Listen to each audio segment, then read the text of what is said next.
Happy MASHUJAA Days, our fans, our dear fans.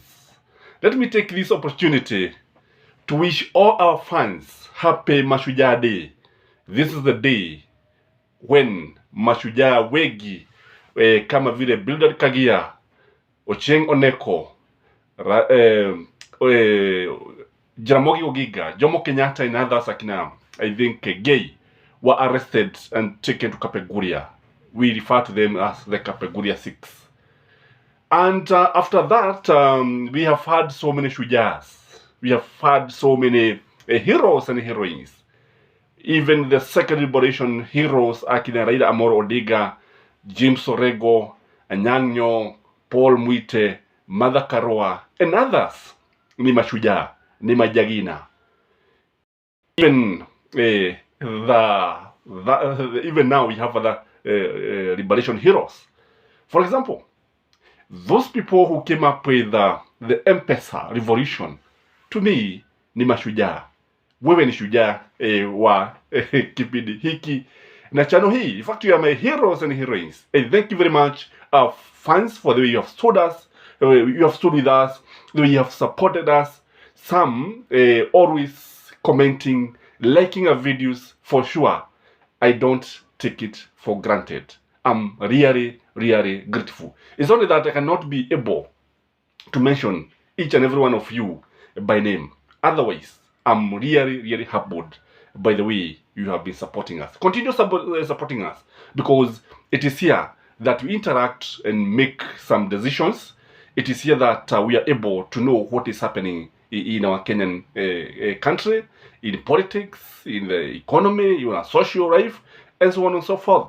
So then I want us to look at the East African Legislative Assembly, commonly referred to as ELA, because of a storm that has been raised by Winnie Odinga, the daughter of Raila Amolo Odinga. And the rumors is that she is being nominated to ELA, East African Legislative Assembly. I'll call them rumors because it has not been confirmed. I would call it, I don't know whether it is fake news, but I can say, lisemwalo lipo, nakama lipo, laja. Where there is smoke, there is fire. Kwa ni vizuri tuone kwamba hili jambo ambalo linawezekana. And Winnie Odinga has always stood with his father, and her father has always have a soft spot for her daughter, which is normal between a father and a daughter. But people should remember that the June Ruto was actually sent to, is it Poland, as an ambassador?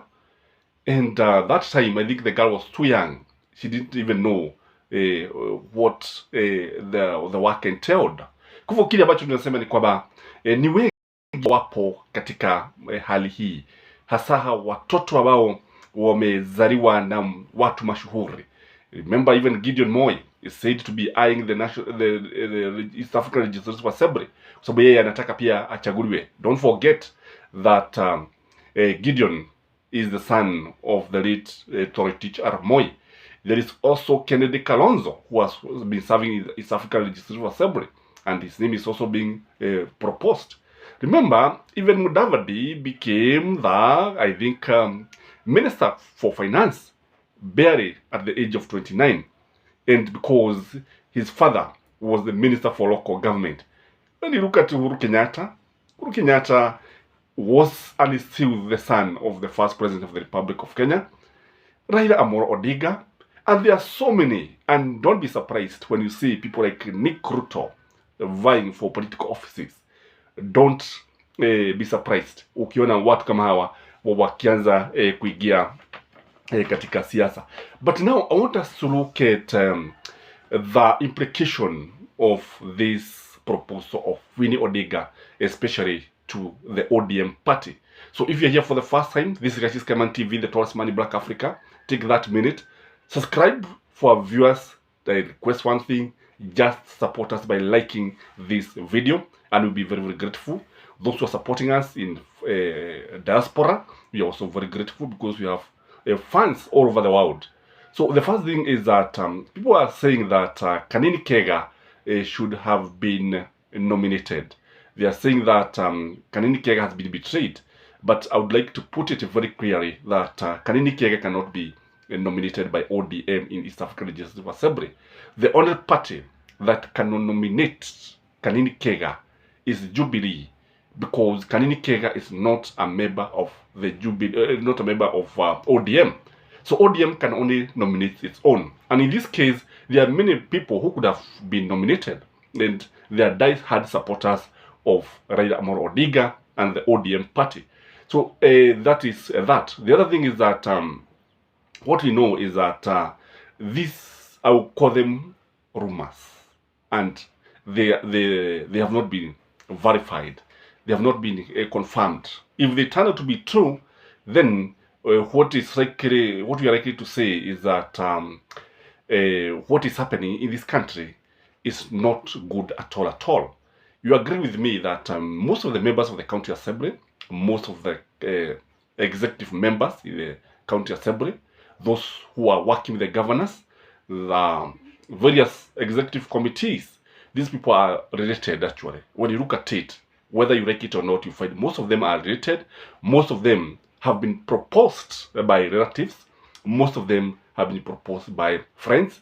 And even those who are nominated in the Senate and the National Assembly, wengi wao wana uhusiano wa kiukoo. Kwa hivyo hili ni jambo ambalo linapatikana katika nchi ya Kenya.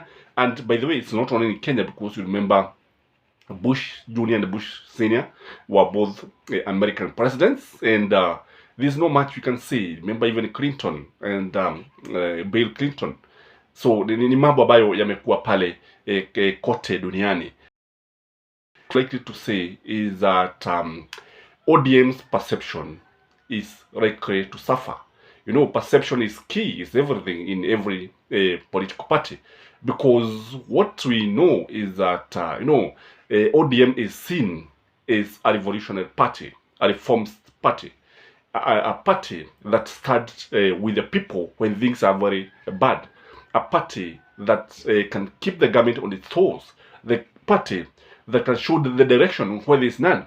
The perception of ODM as a democratic party is going to be affected very, very much. The other thing is that it is also important to look at Winnie Odinga. Winnie Odinga doesn't bring any political value in ODM. She doesn't bring much, other than being the daughter of the doyen, the enigma of Kenyan politics. There's not much, for sure, other than from Twitter and Facebook. I don't think Winnie Odinga has a political following. So it was better if ODM can go for somebody who is going to bring to the party, somebody with a following. We have nothing against Winnie Odinga, because she has all the right to be nominated in the East African Legislative Assembly. It's a right, it's a political right. But what we are saying is the value when it comes to the party.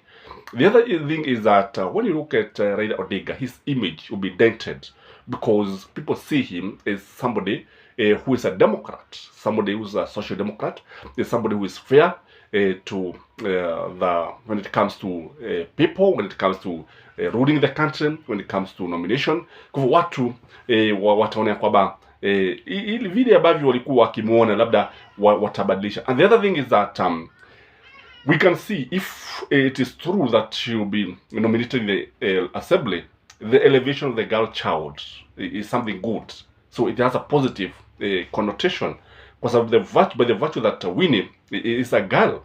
By the way, she worked so hard for sure to ensure Baba won the elections. Yeah, she made some mistakes here and there. Like me, also made some mistakes here and there, and you also made some mistakes in there. Nobody is perfect, but by the fact that she's a girl, she's a lady, I think it is a milestone in when it comes to the girl child. And the other thing is that this one is bringing succession politics in ODM, and it is not very good at this time. I think if I were Raila Amolo Odinga, I would try to manage ODM until a time that elections are so near, because already you can see that succession politics arrive in ODM. Na jambo hili si nzuri sana, because what is likely to happen, ODM will be infiltrated by the government agencies like NIS, and the party can easily crumble if care is not taken, because it is very, very important for Raila Amolo Odinga to hold on even if he's not going to vie for the presidency in 2027, it is important he grooms somebody who will be acceptable by everybody. It's important to create a situation whereby there seems to be continuity with some reforms here and there. The other thing is that it looked like ODM founder members like Orego, Nyang Nyong, Raila, and many others look like now they are retiring, and it is time. That's why you see a lot of disquiet in ODM. That's why you see people arguing a lot, even when it comes to the appointment of members of various committees in parliament and the Senate. Unaona kuna haya yote kwa sababu inaonekana kwamba Kigogo mwenyewe anaondoka. Najua inasema swali wanasema kwamba mti mkuu ukianguka wana wa ndege wanakuwa mashakani. That is what is happening. And the other thing is that it look like now Raila is ready to pass the baton to the youthful generation, which to me is a good thing. There are many people who can do it, but he needs to be there to midwife this transition, because people make a lot of mistakes during transition.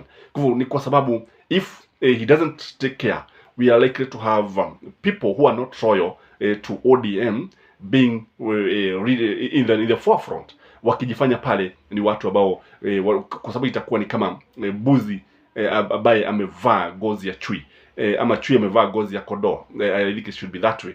And this one I think is fodder for Kenya Kwanza, kwa sababu wameona mambo ya kuogea. Unajua hapo beleni wako na mambo ya kuogea, so they have something to talk about.